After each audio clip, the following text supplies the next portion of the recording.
Sisi tumechagua kuifahamu kwa njia ya masahaba na waliowafuata kwa wema. Haya, nyinyi msiofuata njia hii, muifahamu dini yenu kwa ufahamu wa nani? Bismillahirrahmanirrahim. Alhamdulillahi rabbil alamin. Wassalatu wassalam ala rasulihil amin. محمد وآله وصحبه أجمعين أما بعد. leo ikiwa ni tarehe 19 mwezi wa Rajab mwaka wa 1447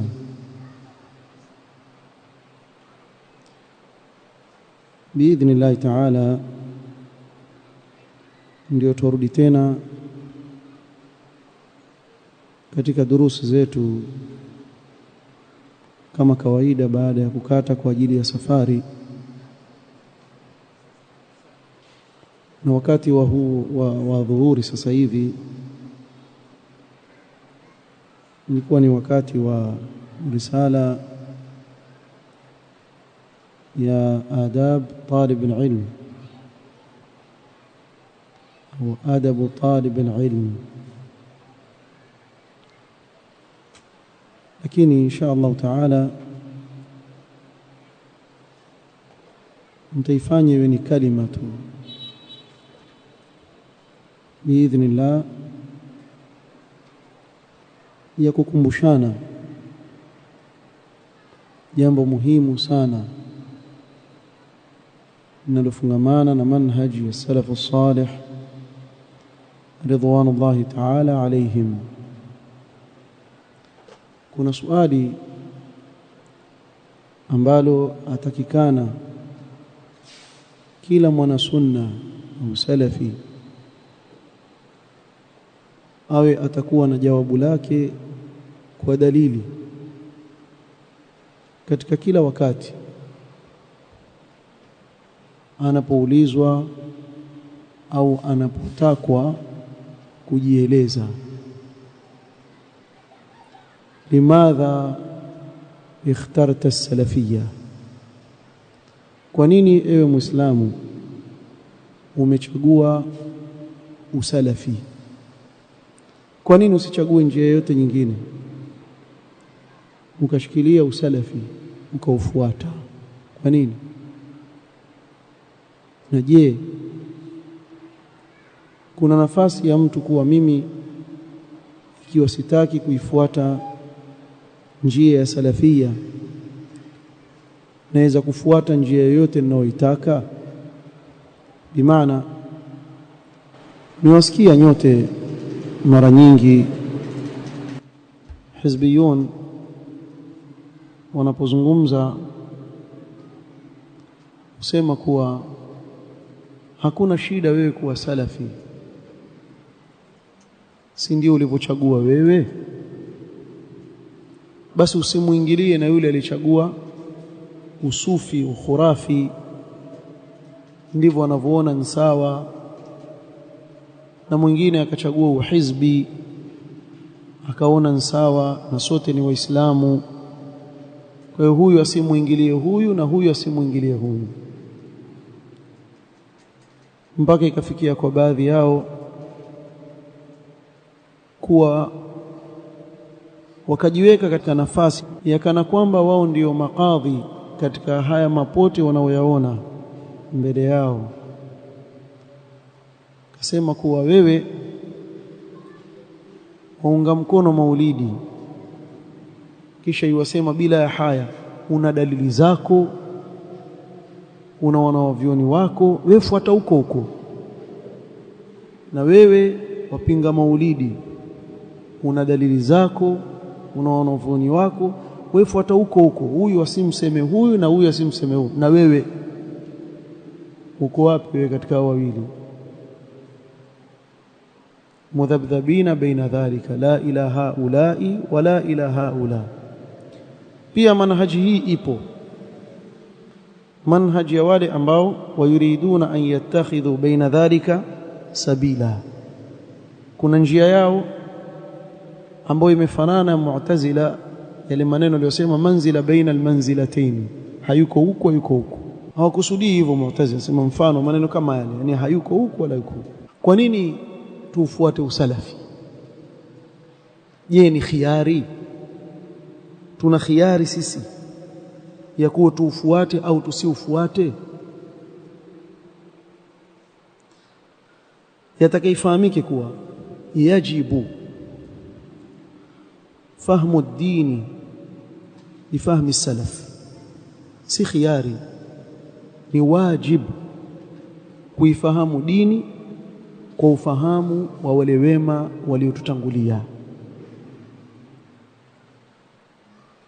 Bali tuweza kusema ad-dinu kullu, hii dini yote hii ni wajib kuifahamu kwa fahamu ya salaf. Mtu akitaka amani katika dini yake, ili kuihifadhi dini yake, ni ashikamane na mfumo na ufahamu. Kwa hivyo salafia ni njia ya kuifahamu dini. Sio ati kuna kikundi cha wahuni fulani wako mahali fulani vile wamejiunga wakajiita salafia. Salafia maana yake wewe waifahamu vipi dini ya Allah. Kwa salafia ni ufahamu, ni njia ya kufahamu dini kwa ufahamu wa wale wema waliotutangulia. Kwa hivyo hili jambo ni wajibu. وبه يتمايز أهل الحق عن غيرهم, na kwa ufahamu huu ndio hutofautiana watu wa haki na wengineo. Mtu aweza kuuliza, kwa dalili gani mwajibishia watu kufuata usalafia au kufuata ufahamu wa dini wa salafia wa wale wema waliotangulia? يقول الله سبحانه وتعالى ومن يشاقق الرسول من بعد ما تبين له الهدى ويتبع غير سبيل المؤمنين نوله ما تولى ونصله جهنم وساءت مصيرا. هي آية يمغوسا كلا anayekhalifu manhaju salaf. Ikiwa wewe ni khurafi, hutoki njia hii aya, umo katika hao wanaotajwa katika aya hii. Ikiwa wewe ni hizbi, umo katika aya hii, huwezi kutoka. Sikiliza maana yake nini hii aya. Allah subhanahu wa ta'ala sema waman yushaqiqir rasula, ay ومن يعاند الرسول ويخالفه فيما جاء به, na yeyote anayemfanyia inadi mtume. Waweza kuwa hujui ile njia unaoifuata, wafanyia inadi dhidi ya sunna za mtume sallallahu alaihi wasallam, ndio kumfanyia inadi mtume sallallahu alaihi wasallam. Inad, ukamkhalifu mtume sallallahu alaihi wasallam katika yale aliyokuja nayo. tena min ba'di ma tabayyana lahu alhuda, ay min ba'di ma ittadaha lahu alhaq, baada ya kubainikiwa na haki akafanya inad, akaikataa ile haki. Tena wayattabi' ghayra sabili almu'minin, hapa papige mstari hapa, wayattabi' ghayra sabili almu'minin, أي ويتبع طريقا غير طريق المؤمنين, akafuata njia isiyokuwa njia ya waumini. Na waumini wa kwanza wanaokusudiwa hapa katika hii aya nani? Masahaba, sababu hii aya ikishuka wao ndio wako. Akafuata njia isiyokuwa njia ya waumini, bimaana ya masahaba wa Mtume Muhammad sallallahu alaihi wasallam.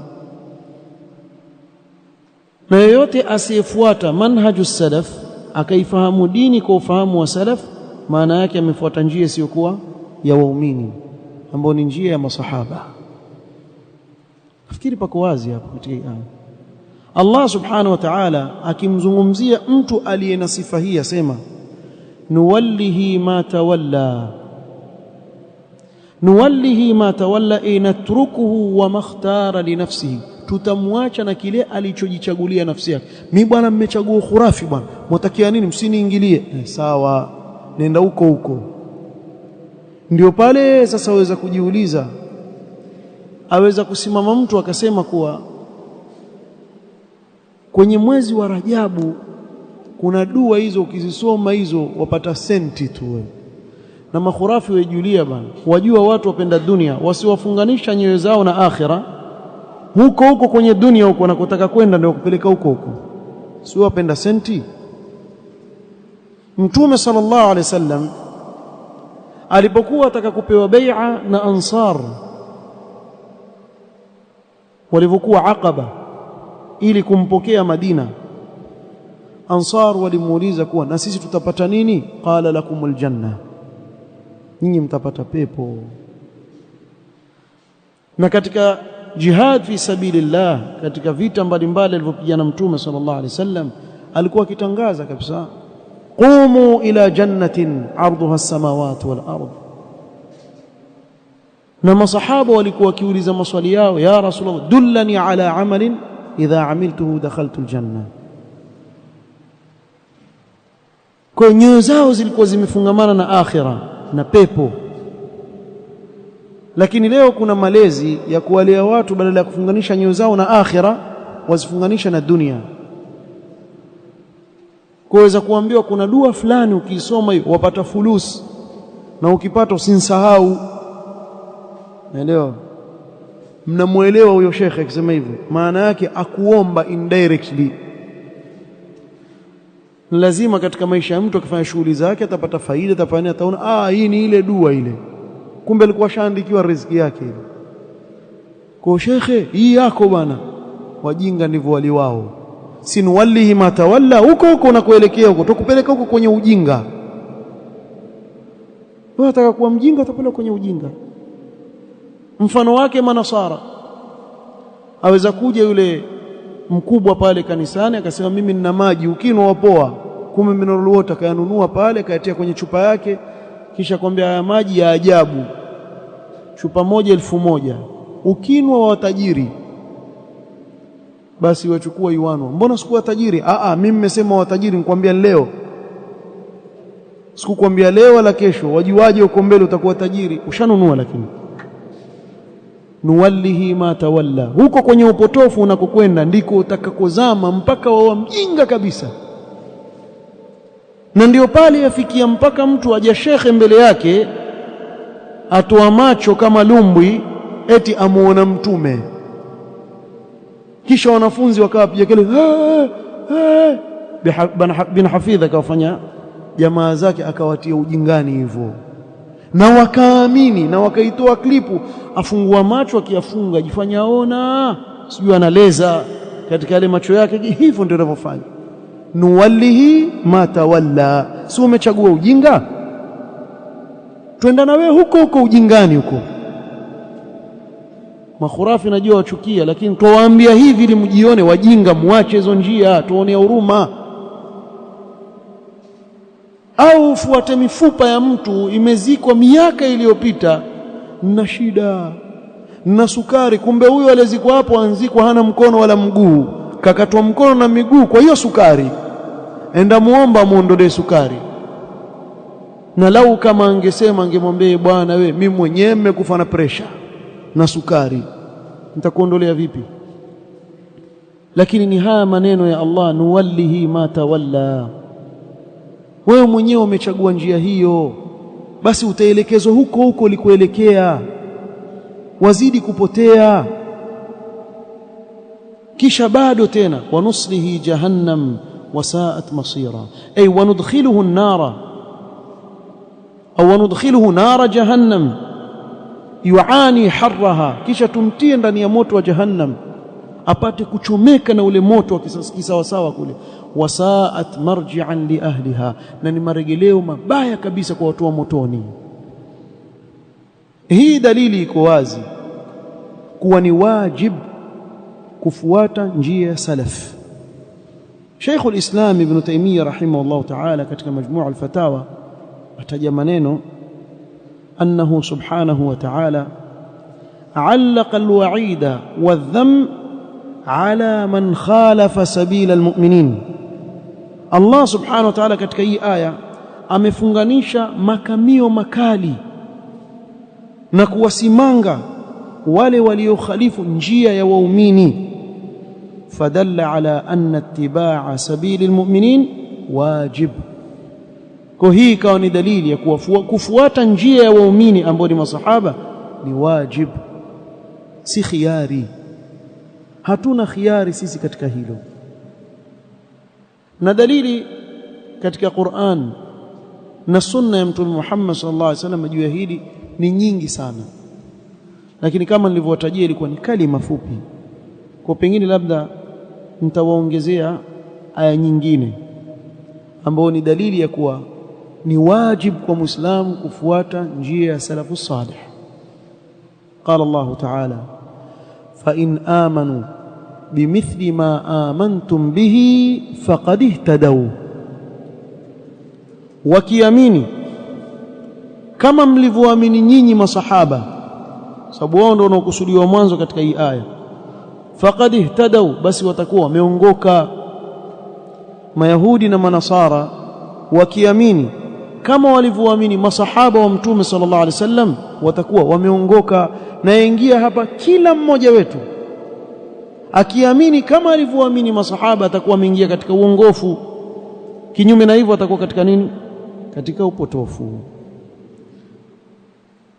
ذكر ابن كثير رحمه الله تعالى في كتابه البداية والنهاية. ابن كثير katika kitabu chake البداية والنهاية ataja أنهم إن آمنوا على خلاف ما آمن به الصحابة فقد ضلوا. kwa watu wakiamini kinyume na walivyoamini masahaba watakuwa wamepotea. fadalla ala madha? ala wujubi ittiba'i السلف الصالح. hii aya iko wazi juu ya uwajibu wa kuwafuata wale wema waliotangulia. يقول الإمام أحمد رحمه الله تعالى, الإمام أحمد katika kitabu chake أصول السنة sema أصول السنة عندنا, msingi ya sunna kwetu sisi أهل السنة التمسك بما كان عليه أصحاب رسول الله صلى الله عليه وسلم والاقتداء بهم وترك البدع وكل بدعة ضلالة. misingi ya sunna kwetu sisi ni kushikamana na yale waliokuwa nayo masahaba wa Mtume Muhammad sallallahu alaihi wasallam na kuwaiga, kuwafuata masahaba na kuwaiga na kuacha uzushi katika dini, na kila bid'a katika dini ni upotofu. Haya maneno ya Imam Ahmad kuonyesha kuwa ni msingi adhimu kabisa kuwafuata salafu salih ridwanullahi ta'ala alayhim.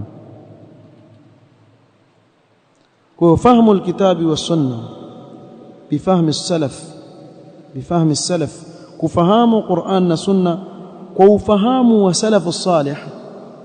bihi yatamayyazu al-islamu an-naqi min ash-shawa'ib allati udkhilat fihi. ukifuata ufahamu wa salaf ndio utaweza kujipambanua, na kupitia hii njia ndio utafahamika ule Uislamu msafi kabisa, kutokamana na ule Uislamu ambao umeingiziwa ndani yake uchafu wa uzushi katika dini. Kuna baadhi ya watu sema leo makundi yamekuwa mengi mpaka hatuelewi. Kuna mmoja khutba ya Jumaa asema hivi, huyu asema katika mpaka tumechanganyikiwa. Sasa kama wewe umechanganyikiwa, wahutubia nini Ijumaa? Manake watakana unayehutubia watu wawaelekeza, lakini wewe kama ile misemo ya matatu ile huko, don't follow me I'm lost too, sio usinifuate so mimi mwenyewe ninapotea. Sasa wewe umpotea wewe, kwa nini waelekeza watu? Mwanzo ijue njia kisha ndio waelekeze watu. Kwa usiseme makundi mengi atatuelewe. Njia sahali kabisa, hata ukiwa ammi, ili uelewe kuwa hili jambo ni jambo la dini au si la dini. Anapokujilia mtu akakwambia katika mambo ambayo yatakikana afanywe katika mwezi wa Rajabu ni khutba ya mwisho ya Ijumaa ya mwisho, ikitolewa khutba ya pili watu wasome dua hii mara 1000. Simtamaliza alasiri nyima khurafi jamaa. Na mmoja sasa mara sijui 100 ngapi. Hiyo khutba itaisha saa ngapi? Itaisha saa tayari mwanzo ushasema ambao kwamba nyingi kweli kweli pale kwenye khutba haiishi, kisha bado kuna hili tamata kuliongeza juu. Sasa akikujia mtu akwambia hivyo, muulize kwa dalili ipi? Kwambia kwenye hadithi, kumbe hadithi yenyewe ameitunga yeye. Hii haimo. Lakini hadithi sahihi. Je, wameifahamu hivyo masahaba? Hatoa mfano wapi? Basi kwa njia hii sahali ya kuuliza maswali kama haya nyeti muhimu, utaelewa kuwa hili ni katika dini au si katika dini. Usipelekwe kijinga jinga katika dini yako. Kuna watu huwezi kuwachezea katika mambo ya dunia. Yaani ukaja wewe ukajifanya wajua sana mambo ya biashara, yeye waelewa zaidi kuliko wewe, kwa sababu atakuuliza maswali pale mpaka atakukamata mali kwa wewe nitapeli. Vizuri sana, ajielewa katika nini dunia yake. Lakini huyo ambaye pengine ni mfanyi biashara, Allah amemfungulia, na sisi tuombea ndugu zetu Allah awazidishie katika biashara zao, awaondolee kila shari. Lakini tuwapa nasaha, msifanywe wajinga. Kufanywa mjinga mvipi? Tawaambieni. Pale unapomwona mfanyi biashara alhamdulillah very successful businessman, kimwangalia faulu kabisa, lakini aja mtu ni dropout wa standard 6, kawacha masomo yamemshinda, mzazi wake akasema basi mpelekeni madrasa. Akapelekwa madrasa. Kule madrasa akaonekana pia huyu akimaliza hapa hana pa kwenda, maanake hana lolote huyu. Akaambiwa basi utakuwa ustadhi wa watoto wale.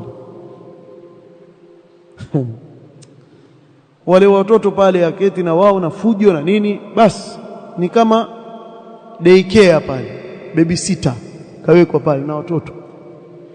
Lakini huyo maalimu huyo aweza kutoka akaenda kwa huyu businessman huyu akamwambia, wajua bwana kuna maulidi yataka gunia 10 za mtele. Gunia 10 za mtele, shika. Atoa. Na sijui ng'ombe mzima atoa. Yeye aona kafanya jambo kubwa katika dini. Lakini huyu kwa mfano mkamfuata mkamwambia, bili ya taa ya msikiti fulani nafikiri karibuni watakatiwa, imekuwa nyingi sana, kwa nini usisaidie? Kwa nini nani? Wahabi. Mawahabi msaidii bwana, nisaidii mawahabi. Sasa ile akili yako ya dunia mbona usiitie kwenye akhira yako na dini yako? Kaja yule na migunia ya mitele na ng'ombe na jamaa wajanja hawa. Kuna mmoja mmemsikia nafikiri kwa Tanzania, maulidi haziishi paka Ramadhani. Mwajua mtu anaweza kusema paka leo mazungumza maulidi, tutazungumza hata Ramadhani pia tutazungumza, sababu nyi hamnyamaa. Nyi kwenye harusi zenu zote tuelewe, harusi hii ama maulidi ama nini. Kila harusi siku hizo wakifanya pia ndani kuna matwari na kuna maulidi. Asa washindwa hawa, hata wale Waarabu waliozua wawashinda wale kule, wale wazushi wale asli yao. Mwafrika ambiwe apige ngoma bwana huku kwetu Afrika. Alafu mwambie hii ngoma ni dini. Ewe kabla haijakuwa dini mbala, ukamwambia shakuwa dini. Sasa atafuta hiyo nafasi. Sasa jamaa hufanya ya mambo. Lakini wewe ambaye una uwezo, kwa nini usiulize kuwa gunia ngapi wataka? 10 na nini, ng'ombe mmoja au nitakupa 3, lakini hebu kaa maalim hapa nikuulize maswali. Hili jambo wataka kulifanya, ametufundisha Mtume sallallahu alaihi wasallam tufanye hivi Lakini wajua mashekhe, mimi nitaka kuuliza tu, antufundishe. Tufundishe. Ikiwa antufundishe, mwenyewe kafanya? Hawajua alikuwa amfanya, hakufanya. Masahaba wamefanya, hawakufanya. Tabi'in wamefanya, hawakufanya. Atba'u tabi'in wamefanya, hawakufanya. Sasa hawa wote watu wa khair walikufa katika upotofu. Sisi ndio tutakuwa katika haki. Basi wale ng'ombe waache wakalishe, na mitele iwate huko kwenye hoseli zao. Na yule aliyekuja akakwambia kuna msikiti pale watakana ulipiwe bili, pale ndio ufanye, ile ndio khairi. Alafu si walipa mwenyewe kule. Hawa wenyewe hizo gunia 10 ukiwapa senti pia zitakuwa 8. Na kama nilivyoeleza, jamani wajanja huwa wazungumza wasema hivi, wale wanaopinga mabakhili, yani wafikira sisi wajinga. Na tukisikia hivyo tutasema basi watu wale bwana maulidini. Twasema hukukatazwa kupika chakula, kuwa mkarimu, hukukatazwa kupika chakula, lakini si kwa ajili ya bid'a, si kwa ajili ya bid'a. Waweza kuja msikitini Ijumaa, watu wamekusanyika wengi, kwa mfano akasema bwana leo lunch juu yangu, ukawapikia watu wakala msikiti mzima. Waweza kuja Alhamisi, watu wamefunga msikitini, wasema leo iftari bwana juu yangu, na walisheni nyinyi sadaka. Waweza kuja Jumatano, watu wambangaiza pale msikitini wachache hivyo, basi leo bwana naita sinia 3 za pilau hapa. Nani ankukataze? Kukatazwa, toa sadaka. Lakini tuwaambieni hawa mashekhe wa kisufi hao wawadanganya